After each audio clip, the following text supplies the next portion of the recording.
You're listening to the weekly Bible lesson from the Plainfield Christian Science Church Independent. This is the lesson for Sunday, August 1st, 2021. Subject, Love. The golden text, Romans. Love is the fulfilling of the law. The responsive reading is from Psalms. Oh, how love I thy law! It is my meditation all the day. Thou art my hiding place and my shield. I hope in thy word. Hold thou me up, and I shall be safe, and I will have respect unto thy statutes continually. Therefore I love thy commandments above gold, yea, above fine gold. Order my steps in thy word, and let not any iniquity have dominion over me. Great peace have they which love thy law, and nothing shall offend them. The Bible, Joshua. Take diligent heed to do the commandment and the law, which Moses, the servant of the Lord, charged you, to love the Lord your God, and to walk in all his ways, and to keep his commandments, and to cleave unto him, and to serve him with all your heart and with all your soul. Ruth. Now it came to pass in the days when the judges ruled, that there was a famine in the land. And a certain man of Bethlehem, Judah, went to sojourn in the country of Moab, he and his wife and his 2 sons. And the name of the man was Elimelech, and the name of his wife Naomi, and the name of his 2 sons Mahlon and Chilion. And Elimelech, Naomi's husband, died, and she was left and her 2 sons. And they took them wives of the women of Moab. The name of the one was Orpah, and the name of the other Ruth. And they dwelled there about 10 years. And Mahlon and Chilion died also, both of them. And the woman was left of her 2 sons and her husband. Then she arose with her daughters-in-law, that she might return from the country of Moab. For she had heard in the country of Moab how that the Lord had visited his people in giving them bread. And Naomi said unto her 2 daughters-in-law, Go, return each to her mother's house. The Lord deal kindly with you, as ye have dealt with the dead, and with me. Then she kissed them, and they lifted up their voice and wept.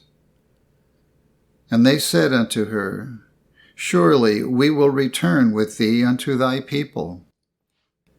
And Naomi said, Turn again, my daughters, go your way, for I am too old to have an husband. And they lifted up their voice and wept again. And Ruth said, Entreat me not to leave thee, or to return from following after thee. For whither thou goest, I will go, and where thou lodgest, I will lodge. Thy people shall be my people, and thy God my God. So they too went until they came to Bethlehem.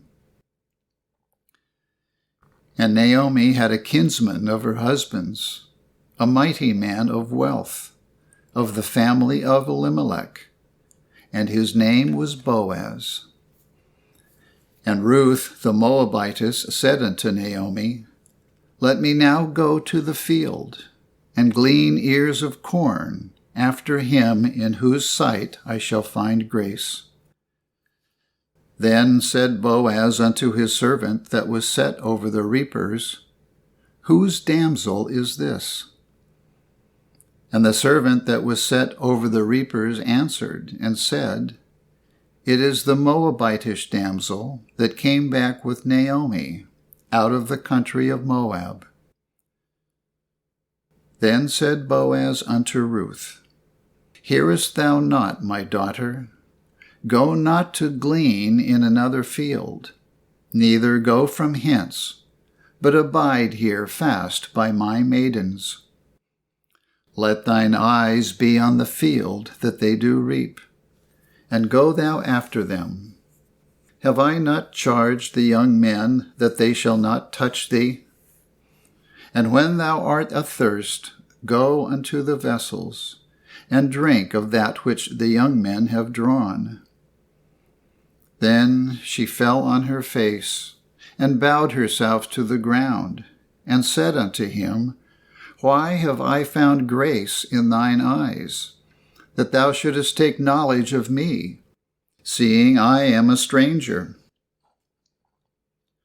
And Boaz answered and said unto her, It hath fully been showed me all that thou hast done unto thy mother-in-law since the death of thine husband, and how thou hast left thy father and thy mother, and the land of thy nativity, and art come unto a people which thou knowest not heretofore.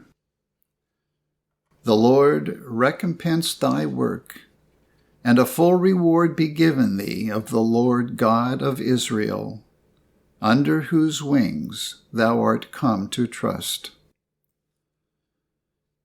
Zephaniah. The Lord thy God in the midst of thee is mighty. He will save. He will rejoice over thee with joy. He will rest in his love. He will joy over thee with singing. Romans.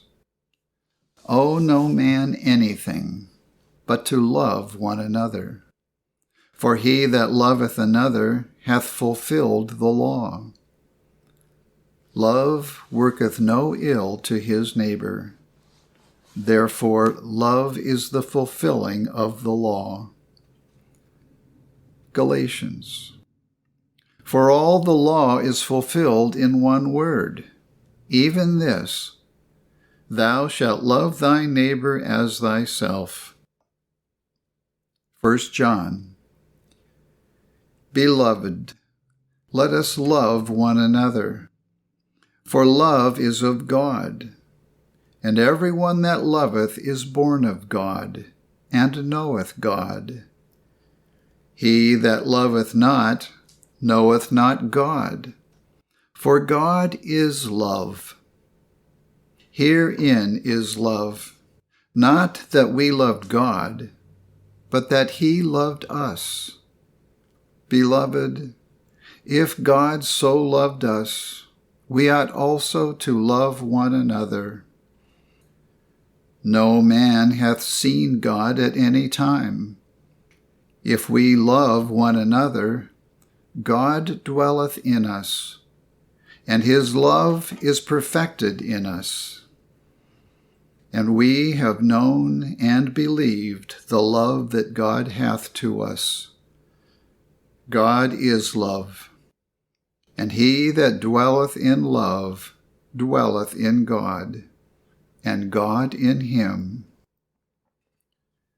There is no fear in love, but perfect love casteth out fear, because fear hath torment.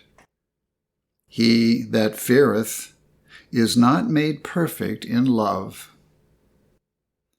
We love him because he first loved us. And this commandment have we from him, that he who loveth God love his brother also.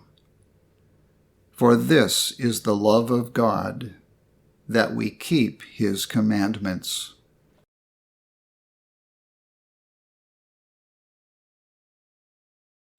I will read correlative passages from the Christian Science textbook, Science and Health with Key to the Scriptures, by Mary Baker Eddy. Let us reassure ourselves with the law of love. Divine love always has met and always will meet every human need. It is not well to imagine that Jesus demonstrated the divine power to heal only for a select number or for a limited period of time, since to all mankind and in every hour, divine love supplies all good. The miracle of grace is no miracle to love. Love for God and man is the true incentive in both healing and teaching. Love inspires, illumines, designates, and leads the way. Right motives give pinions to thought, and strength and freedom to speech and action. Love is priestess at the altar of truth. Wait patiently for divine love to move upon the waters of mortal mind and form the perfect concept. Patience must have her perfect work. The divine love, which made harmless the poisonous viper, which delivered men from the boiling oil, from the fiery furnace, from the jaws of the lion, can heal the sick in every age and triumph over sin and death. It crowned the demonstrations of Jesus with unsurpassed power and love. But the same mind which was also in Christ Jesus must always accompany the letter of science in order to confirm and repeat the ancient demonstrations of prophets and apostles. Truth has no consciousness of error. Love has no sense of hatred. Life has no partnership with death. Truth, life, and love are a law of annihilation to everything unlike themselves, because they declare nothing except God. It has been said, and truly, that Christianity must be science, and science must be Christianity, else one or the other is false and useless. But neither is unimportant or untrue, and they are alike in demonstration. This proves the one to be identical with the other. Christianity, as Jesus taught it, was not a creed, nor a system of ceremonies, nor a special gift from a ritualistic Jehovah. But it was the demonstration of divine love, casting out error and healing the sick, not merely in the name of Christ or truth, but in demonstration of truth, as must be the case in the cycles of divine light. This is the doctrine of Christian Science, that divine love cannot be deprived of its manifestation or object, that joy cannot be turned into sorrow, for sorrow is not the master of joy, that good can never produce evil, that matter can never produce mind, nor life result in death. The perfect man, governed by God, his perfect principle, is sinless and eternal. The suppositional warfare between truth and error is only the mental conflict between the evidence of the spiritual senses and the testimony of the material senses. And this warfare between the spirit and flesh will settle all questions through faith in and the understanding of divine love. Heaven represents harmony, and divine science interprets the principle of heavenly harmony. The great miracle to human sense is divine love, and the grand necessity of existence is to gain the true idea of what constitutes the kingdom of heaven in man. This goal is never reached while we hate our neighbor, or entertain a false estimate of anyone whom God has appointed to voice his word. The tender word and Christian encouragement of an invalid, pitiful patience with his fears and the removal of them, are better than hecatombs of gushing theories, stereotyped borrowed speeches, and the doling of arguments, which are but so many parodies on legitimate Christian science, aflame with divine love. This is what is meant by seeking truth, Christ. To ascertain our progress, we must learn where our affections are placed and whom we acknowledge and obey as God. If divine love is becoming nearer, dearer, and more real to us, matter is then submitting to spirit. The objects we pursue and the spirit we manifest reveal our standpoint and show what we are winning. Truth's immortal idea is sweeping down the centuries, gathering beneath its wings the sick and sinning.